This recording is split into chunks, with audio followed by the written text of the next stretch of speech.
Hello friends, welcome to everyday special. ನಾನಿವತ್ತು simple ಆಗಿ ಒಂದು ಈಸಿಯಾದ ಒಂದು ಚಿಕನ್ ರೆಸಿಪಿನ ಮಾಡಿ ತೋರಿಸ್ತಾ ಇದ್ದೀನಿ. ಇದು ಒಂದು 15ರಿಂದ 20 ನಿಮಿಷದ ಒಳಗಡೆ ಮಾಡಿಬಿಡ್ಬೋದು. ತುಂಬಾ ರುಚಿಯಾದ ಟೇಸ್ಟಿಯಾದ ರೆಸಿಪಿನ ಇವತ್ತು ಮಾಡಿ ತೋರಿಸ್ತಾ ಇದ್ದೀನಿ.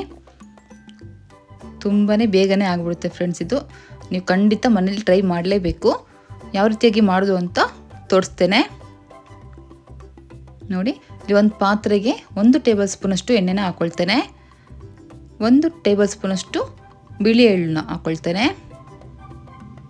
ಮತ್ತು 1 ಟೇಬಲ್ ಸ್ಪೂನಷ್ಟು ಕಪ್ಪು ಎಳ್ಳು, ಇದೆರಡನ್ನು ನಾವು ಹಾಕ್ಕೊಳ್ಬೇಕು.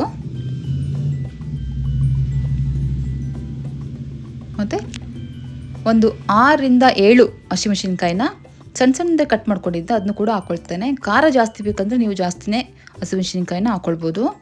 ಮೀಡಿಯಮ್ ಖಾರ ಆಗುತ್ತೆ ಇದು.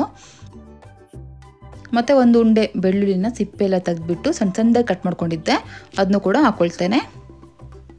ಮತ್ತು 1 ಇಂಚಷ್ಟು ಶುಂಠಿನ ಸಣ್ಣ ಕಟ್ ಮಾಡಿಕೊಂಡು ಹಾಕ್ಕೊಳ್ತೇನೆ.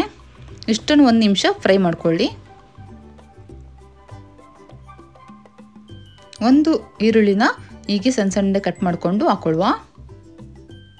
ಇದನ್ನು ಕೂಡ ನಾವು 1 ನಿಮಿಷ ಫ್ರೈ ಮಾಡ್ಕೊಳ್ಳಿ. ಇದು ಬೇಗನೆ ಆಗಿಬಿಡುತ್ತೆ ಇದು. ಇದಕ್ಕೆ ನಾನಿಲ್ಲಿ ಒಂದು ಅರ್ಧ ಕೆಜಿಗಿಂತ ಜಾಸ್ತಿನೇ ಚಿಕನ್ನ ವಾಶ್ ಮಾಡಿದ್ದೆ, ಅದನ್ನ ಹಾಕ್ಕೊಳ್ತೇನೆ. ಈಗ ರುಚಿಗೆ ತಕ್ಕಷ್ಟು ಉಪ್ಪು, ಒಂದು ಅರ್ಧ ಟೀ ಸ್ಪೂನಷ್ಟು ಅರಿಶಿಣದ ಪುಡಿ, ಇಷ್ಟನ್ನು ಹಾಕಿ ನಾವು ಮಿಕ್ಸ್ ಮಾಡ್ಬೋದು ಚೆನ್ನಾಗಿ. ನೋಡಿ, ಚೆನ್ನಾಗಿ ಮಿಕ್ಸ್ ಮಾಡ್ಕೊಳ್ಳಿ.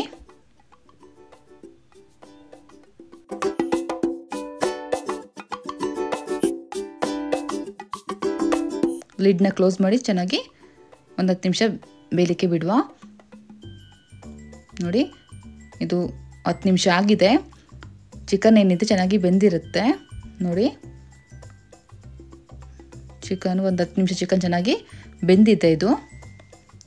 ಈಗ ಇದಕ್ಕೆ ನಾನು 1 ಟೀ ಸ್ಪೂನಷ್ಟು ಸೋಯಾ ಸಾಸ್ನ ಹಾಕ್ಕೊಳ್ತೇನೆ. ಮತ್ತು 1 ಟೀ ಸ್ಪೂನಷ್ಟು ವಿನಿಗರ್, 1 ಟೇಬಲ್ ಸ್ಪೂನಷ್ಟು ಟೊಮೆಟೊ ಸಾಸ್, ಇಷ್ಟನ್ನು ಹಾಕಿ ನಾವು ಮಿಕ್ಸ್ ಮಾಡ್ಕೊಳ್ವಾ.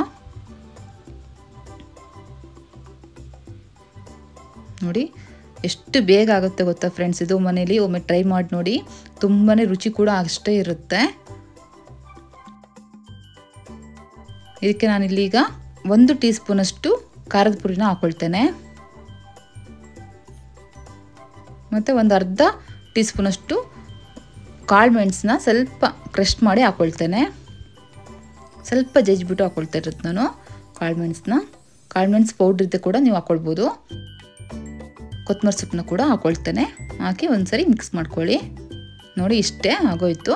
ಈ ಚಿಕನ್ ರೆಸಿಪಿ ಏನಿದೆ ಆಯಿತು. ಈಗ ಸರ್ವ್ ಮಾಡ್ಕೊಳ್ಳೋಕ್ಕೆ ರೆಡಿ ಆಗಿದೆ ನೋಡಿ. ಸಿಂಪಲ್ ಆದ ಒಂದು ಚಿಕನ್ ರೆಸಿಪಿನ ಮಾಡಿ ತೋರಿಸಿದ್ದೀನಿ. ಇದು ನೀವು ಒಮ್ಮೆ ಮನೇಲಿ ಟ್ರೈ ಮಾಡಲೇಬೇಕು.